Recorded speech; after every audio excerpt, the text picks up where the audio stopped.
नमस्कार मंडळी, विदर्भाची गृहिणी यूट्यूब चॅनलमध्ये तुम्हा सगळ्यांचे हार्दिक स्वागत आहे। पत्ताकोबीची भाजी सगळ्यांनीच खाल्ली असेल, पण आज आपण इथे पत्ताकोबीमध्ये चण्याची डाळ घालून ती भाजी बनवणार आहोत। ती म्हणजे डाळ कोबीची भाजी। ती कशी बनवायची बऱ्याच जणांना माहीत असेल आणि ज्यांना माहीत नाही त्यांच्यासाठी चला तर मग सगळ्यात आधी एका पॅनमध्ये तेल टाकून थोडी मोहरी तडतडून घ्यायची आहे। त्यानंतर त्यामध्ये थोडे जिरे घालायचे आहे आणि कांदा घालून ते छान परतून घ्यायचे आहे। त्यानंतर त्यामध्ये लसणची पेस्ट घालायची आहे आणि ते सुद्धा छान परतून घ्यायची आहे। त्यानंतर त्यामध्ये हळद घालायची आहे,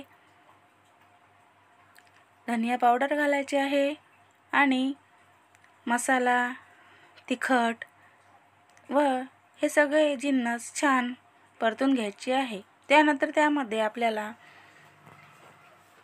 बारीक चिरून टमाटर घालायचा आहे व त्यानंतर त्यामध्ये जी आपण चण्याची डाळ भिजत घातलेली होती ती सुद्धा टाकून घ्यायची आहे आणि थोडे मीठ घालायचे आहे व ते छान हलवून पुन्हा एकदा आपण त्याला आता झाकून घेऊया। आता आपण बघू शकतो की डाळ थोडी छान परतल्या गेलेली आहे आणि त्याला शिजण्यासाठी त्यामध्ये आपण थोडे पाणी घालणार आहोत। छान मिक्स करून ते आता पुन्हा एकदा आपण त्याची वाफ काढून घेऊया।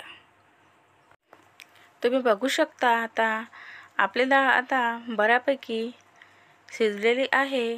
बोटाच्या साहाय्याने आपण असे दाबून बघू आणि नसेल शिजली तर आपण पुन्हा एकदा झाकून ठेवून पुन्हा एकदा बघू। बघा आता आपली डाळ शिजलेली आहे।